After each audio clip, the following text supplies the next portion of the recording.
লেবু, অনেক দিন ধরে তোর গান শুনি না, একটা হালকা করে হয়ে যাক ব্রো। না, গান শুনলে স্যার রেগে যাবে।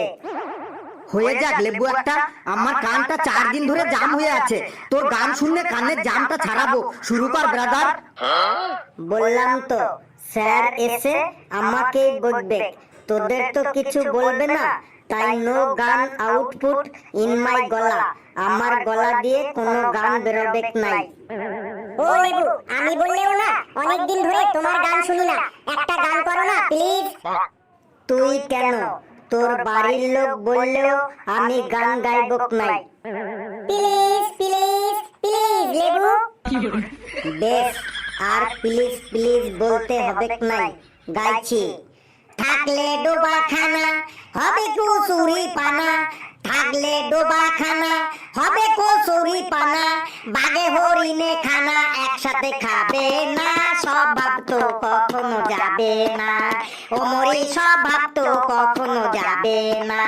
থাকলে ডোবা খানা হবে কচুরি পানা, থাকলে ডোবা খানা হবে কচুরি পানা, বাগে হরিণে খানা একসাথে খাবে না, স্বভাব তো কখনো যাবে না, ও মরি স্বভাব তো কখনো যাবে না।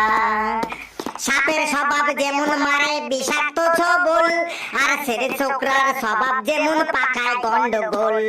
সাপের স্বভাব যেমন মারে বিষাক্ত ছবল, আর ছেলে ছোকরার স্বভাব যেমন পাকায় গন্ডগোল।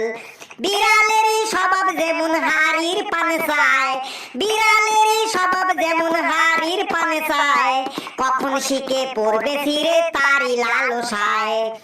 বুনল খেলে পরে গলাটা কুটকুট করে, বুনল খেলে পরে গলাটা কুটকুট করে, যেমন শিবের চোর ধরা পড়ে কবুল করে না, স্বভাব তো কখনো যাবে না, ও মরি স্বভাব তো কখনো যাবে না।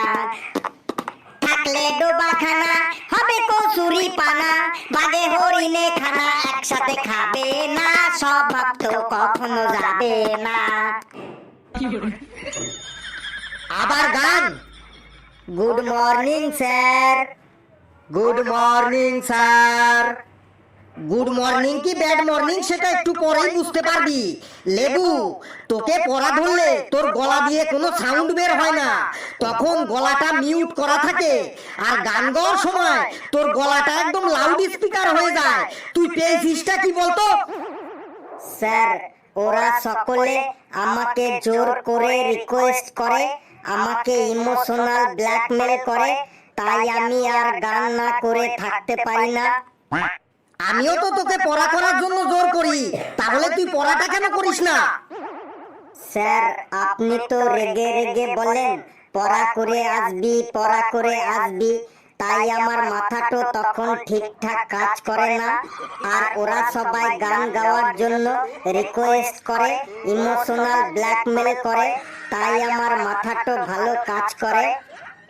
বেশি বকবক করিস না, কাল তুই গার্জিয়ান নিয়ে স্কুলে আসবি, তারপর তোকে আমি দেখছি। এই ছিলা মেয়েগুলা ডেলি ডেলি আমাকে ফাঁসাই দেয়। হা করে দেখছিস কি তোরা? এবার বসে পড়, পড়াশোনা শুরু করি। স্যার, পড়াশোনা কিছুই হয়নি। কেন পড়াশোনা হয়নি? কেন? স্যার, প্যান্ডেল দেখতে গেছিলাম, মেলা দেখতে গেছিলাম, তাই পড়া করতে পারিনি। আচ্ছা, প্যান্ডেল দেখতে গেছিলি, মেলা দেখতে গেছিলি, তাই তো? হ্যাঁ স্যার, 4 দিন ধরে প্যান্ডেলে প্যান্ডেলে ঘুরেছি। প্যান্ডেলে ভিড় কেমন ছিল? স্যার, প্যান্ডেলের থেকে বিউটি পার্লার গুলির সামনে বেশি ভিড় ছিল।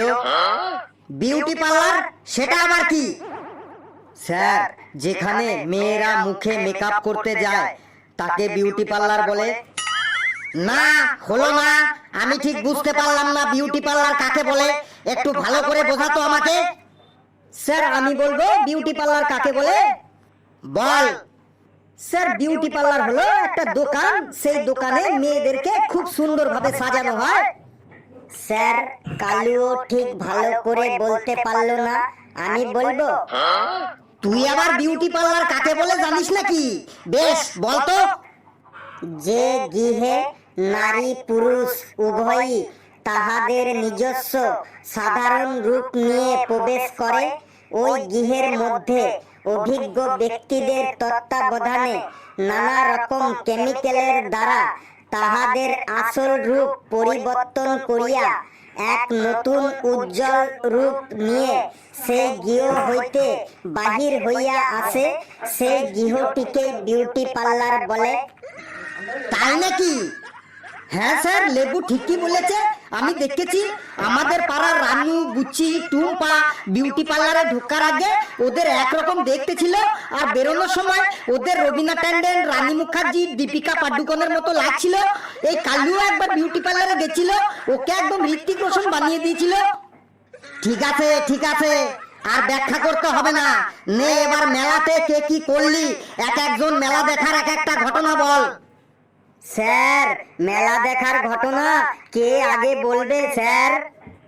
নে হাবলু, তুই আগে বল তোর মেলা দেখার ঘটনা। স্যার, আমি বাবা মায়ের সাথে নতুন জামা প্যান্ট পরে মেলা দেখতে গেছিলাম।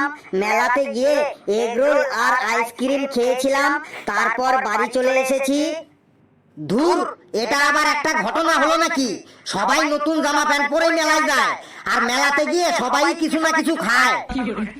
কালু, তুই বল মেলা দেখতে গিয়ে তুই কি কি করলি?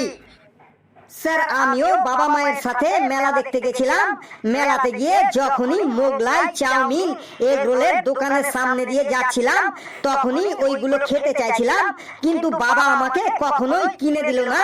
বাবা বলল যাদের বাড়িতে খেতে দেয় না তারা নাকি মেলাতে এসে ওই দোকানে খায়। তারপর আমি বাবাকে বললাম ফুচকা খাবো। বাবা বলল ওই লোকটা কান চুলকে, পিঠ চুলকে, মাথা চুলকে, আবার ওই হাত দিয়েই ফুচকা দিচ্ছে, খেতে হবে না, ফুচকা খেলে শরীর খারাপ করবে। আইসক্রিম খেতে চাইলাম, বাবা বলল কয়েকদিন আগে তোর জ্বর হয়েছিল, মনে আছে? আইসক্রিম খেলে জ্বর হবে। নাগরদোল্লায় উঠতে চাইলাম, বাবা বলল কিছুদিন আগে পাশের গ্রামের মেলাতে নাগরদোলাটা নাকি খুলে পড়ে গেছিল, সেটাতেও উঠতে দিল না। তার মানে মেলাতে তোর কিছুই খাওয়া হলো না? ওই বাড়ি আসার সময় 100 গ্রাম বাদাম কিনলো, আর 3 জনে ওই বাদাম খেতে খেতে বাড়ি চলে এলাম। বেশ, তুই বস। ঘেটু, তুই মেলায় গিয়ে কি করিস বলতো? স্যার, মেলাতে গিয়ে আমি সব দোকানে দোকানে ঘুরি, আর দোকানের কথাগুলো শুনতে আমার খুব ভালো লাগে।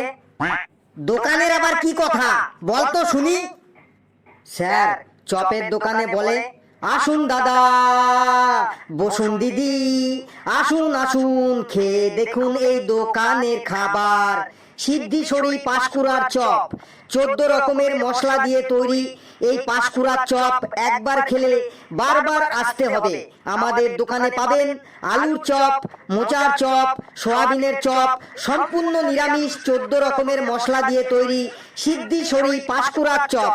একবার খেলে ঘুরে ফিরে আসতে হবে আবার। তারপর স্যার, হরেক মাল 15 টাকা আছে।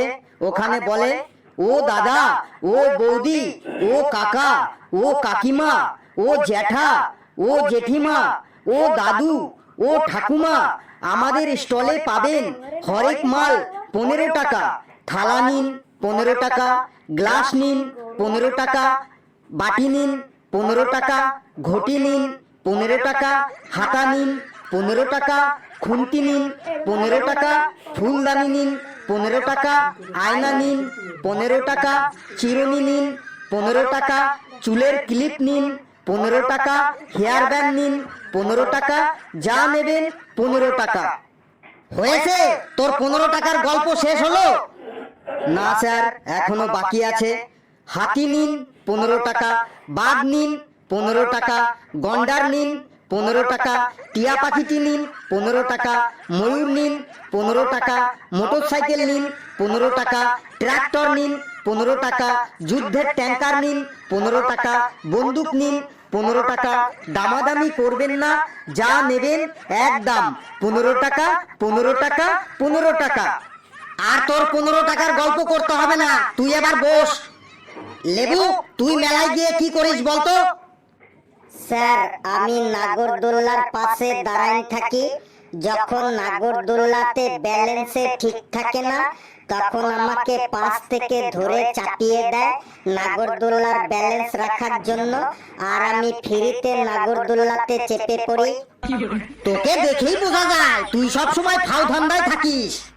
স্যার এবার আমি বলবো আমি মেলায় গিয়ে কি করি। তুই তো এবার সেই তোর গাঁজাখুরি কাহিনী শুরু করবি। না স্যার, আমি মেলাতে গিয়ে যা করি তাই বলবো। নে বল, কিন্তু মনে রাখিস একটাও যদি উল্টো পাল্টা কথা বলিস তাহলে তোর মেলা দেখা আমি ছোটাবো আজ। স্যার আমি পুজোর সময় যখন প্যান্ডেলে প্যান্ডেলে ঘুরি, যখন দেখি প্যান্ডেলে ঢোকার মুখে মানে প্যান্ডেলের প্রবেশ পথে খুব ভিড় হয়ে গেছে, ভেতরে ঢুকতে পারছি না, তখন জোরে চিল্লিয়ে বলি এই দেখুন নিচে কার যেন 500 টাকার একটা নোট পড়ে আছে। সবাই তখন নিচের দিকে তাকায় আর আমি তখন টুক করে প্যান্ডেলের মধ্যে ঢুকে পড়ি।